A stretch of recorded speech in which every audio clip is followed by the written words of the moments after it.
Greetings of the day, class. This is Ms. Tabassum, and today we are going to start a new topic, that is agreement of subject and verb. So here goes the definition. The verb must agree with the subject in number and person for a sentence to be grammatically correct, and this is known as the agreement of subject and verb. In short, we can say that the verb must agree with the subject in number and person. The subject and verb in a sentence must agree in number.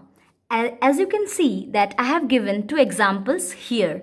The first example, you can see a cat sleeps on the porch. Here the subject cat is singular, and so the verb is also in the singular form, that is sleeps. In the next sentence you can see cats. Cats is in the plural form, and thus the verb, that is sleep, is also in the plural form. I have already said that verbs must agree with the subject in number and person. So here are the examples which shows that verbs must also agree with the subject in person. See here, I have written some examples. I am happy, you are happy, we are happy, they are happy, he is happy, she is happy.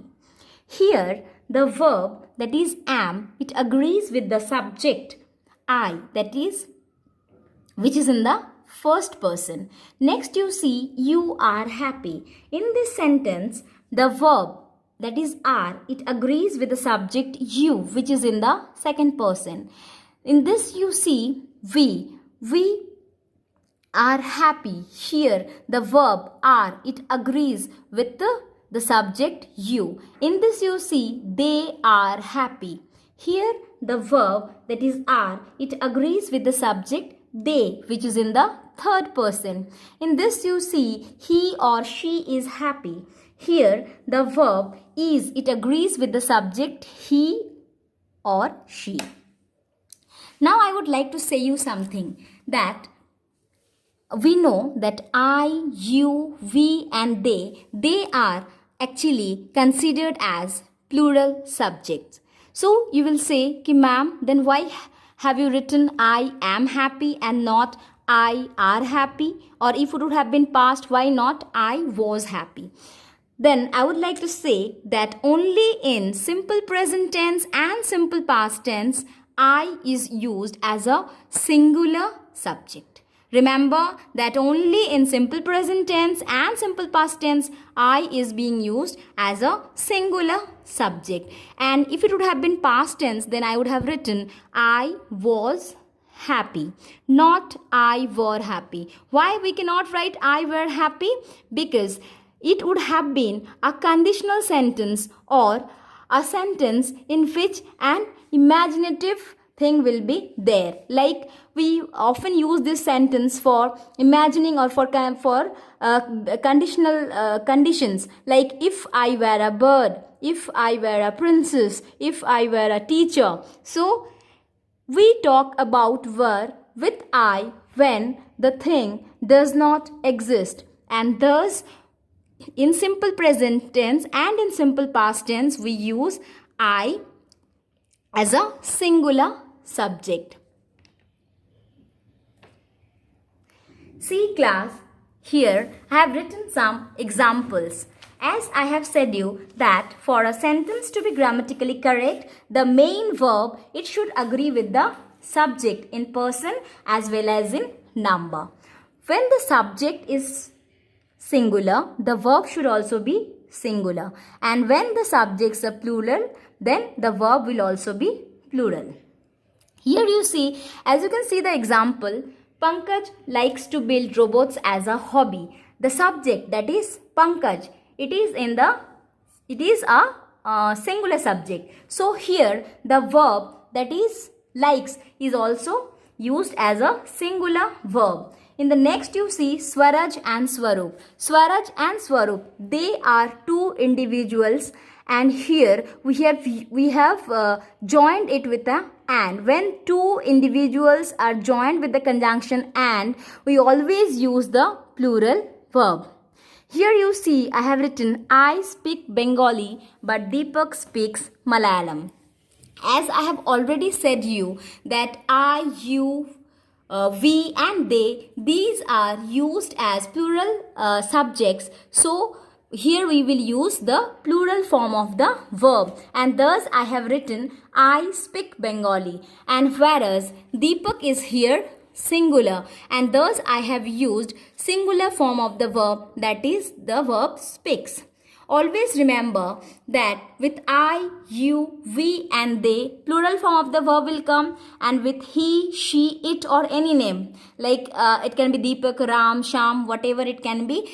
With those names, singular form of the verb will come.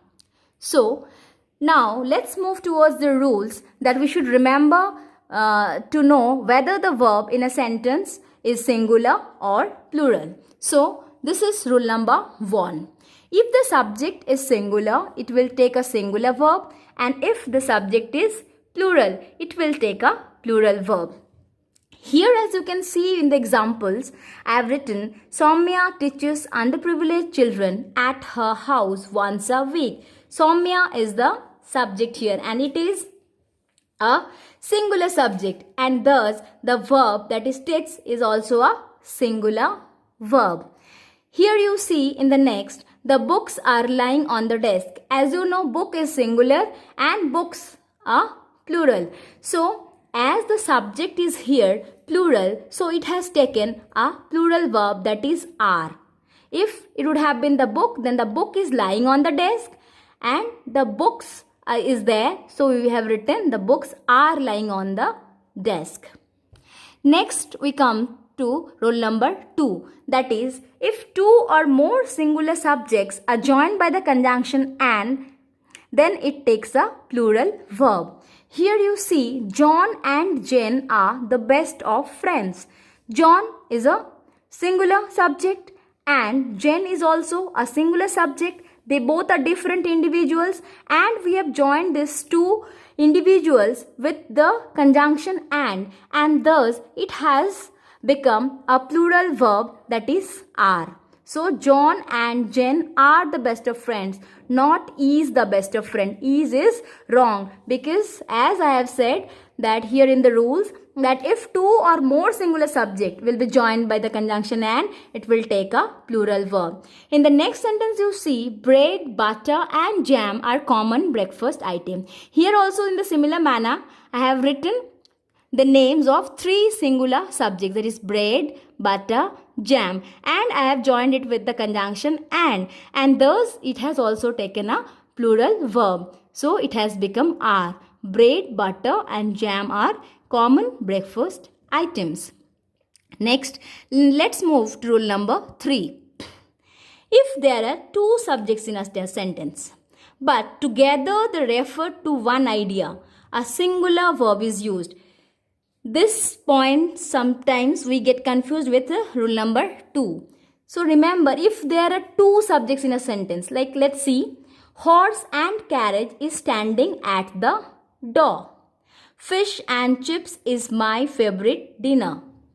Dal bati and churma is the traditional delicacy of Rajasthan. Though you can see this horse and carriage, two things you will see, but still I have written is. Why so? Because whenever two subjects refer to one idea or one person or one thing, then we always use a singular verb. Horse and carriage. See this sentence very carefully. Horse and carriage. It refers to one particular mode of transport or conveyance.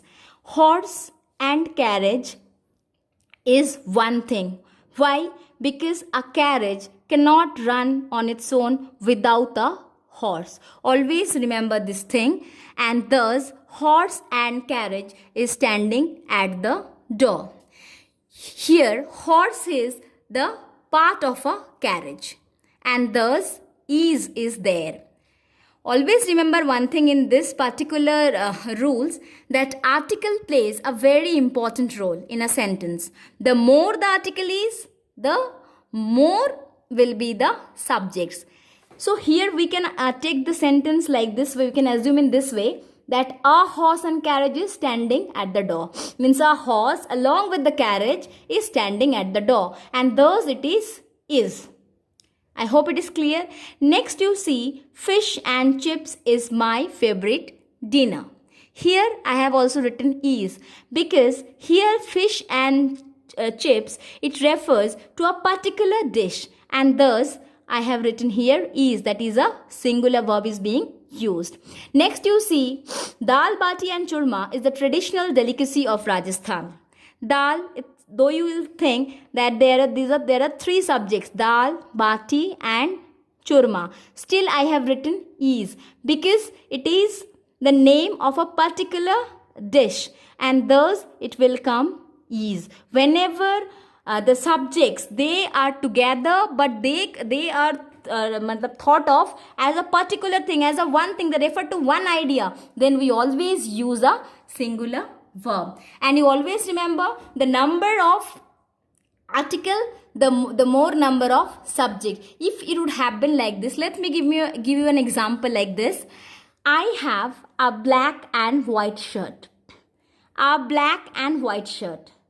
See this sentence. A black and white shirt means I have one shirt which is black and white. Means it has black, it is black in color with white stripes. So it means, or a white shirt with black stripes. Okay, so black and white shirt. But if I say I have a black and a white shirt, it means the more the number of article, the more the number of subject. I have a black shirt and a white shirt. So here we can understand that the subjects here refers to two things, a white shirt and a black shirt. But if I say I have a black and white shirt, it is understood that black and white, it is one thing. I hope now it is clear. So still I would like to read the point once again, that if there are two subjects in a sentence but they refer to one particular idea, one thing, one person, then a singular verb is being used. Next you see point number 4. When a collective noun is considered a single unit, it takes a singular verb. The cricket team was extended a warm welcome at the airport. Here, the collective noun, that is team, we know a pride of lions, a bunch of flowers, a bouquet of flowers, a galaxy of stars. These are examples of collective noun. But when it is considered as a single unit, then it will become a singular verb. Like as you can see, the cricket team was extended a warm welcome at the airport.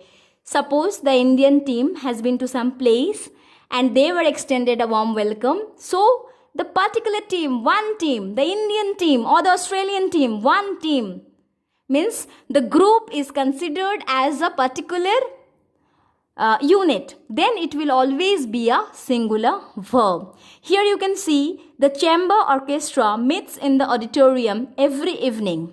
Here this orchestra is considered, though it is a collective noun, it is considered as a single unit, and thus the verb, it is also in the singular form, that is meets. More example also it can be there, like I saw a bunch of grapes in the vine. I saw a bunch of grapes which is in the vine. So which is in the vine, not which are in the vine. I saw a bunch of grapes which is in the vines, not which are in the vines. I hope this is clear. Next, let's move to rule number 5. If the members or units that make up the collective noun are considered as individuals, then we use a plural verb. See, sometimes we often get confused with rule number 4 and rule number 5. So you have to understand the thing. You have to understand the sentences first. Here it is said, if the members or the units that make up the collective noun, they are considered as individuals. Let's see the sentence. The members of the jury are still divided on their opinion. Here the members, they are considered as particular individuals, and thus we have written here are, that is the plural form of the verb. Suppose in the jury there are 7 members or 9 members, so each of the members, they have different opinions, and thus we have used the plural verb, the plural form of the verb, that is are. Okay, here you see if it would have been the jury dash still divided on their opinion, it would have been is. As we have mentioned the members, that is the members or the units, they are considered as single individual, and thus we have written here are. It will take the plural verb. Okay, next sentence you can see, some of the staff at the hospital were absent last night. Some of the staff, here suppose the hospital has 50 members or 70 members. So it can be like this, that 10 members, they are absent, and thus we can say that it is, as we have written last night, so we have used here the past form. So suppose 10 members or 20 members, they are absent, so some. So they refer to the individuals, and thus though it is the staff is a collective noun, we have used a plural verb here because they are considered as individuals. Let's move to number 6. Some nouns which end in s take a singular verb. See here 2 examples I have given. Gymnastics is an Olympic sport. Physics is my favorite subject. Here, as you can see, gymnastics, the word they end in s. Still, I have written here is, because this is one thing. This is a particular sport I am talking about. Here you can see physics is my favorite subject. Physics, I am talking about a particular branch of science, that is physics. We can take some more example like economics, mathematics, Arabics, physics. Okay, so these are some examples in which still we use s at the last, but it is used as a singular verb. We'll be continuing the other rules in our next class, but before we move further, let's once revise what we have learned in today's class. That is, in a sentence, the subject must always agree with the verb. A singular subject takes a singular verb and a plural subject takes a plural verb. Collective nouns can take both singular and plural nouns depending on the context. You remember the third and fourth point that I have said. A collective noun takes a singular verb when it is considered a single unit, and a plural verb when its members are thought of as individual entities. Hope I am clear. Thank you.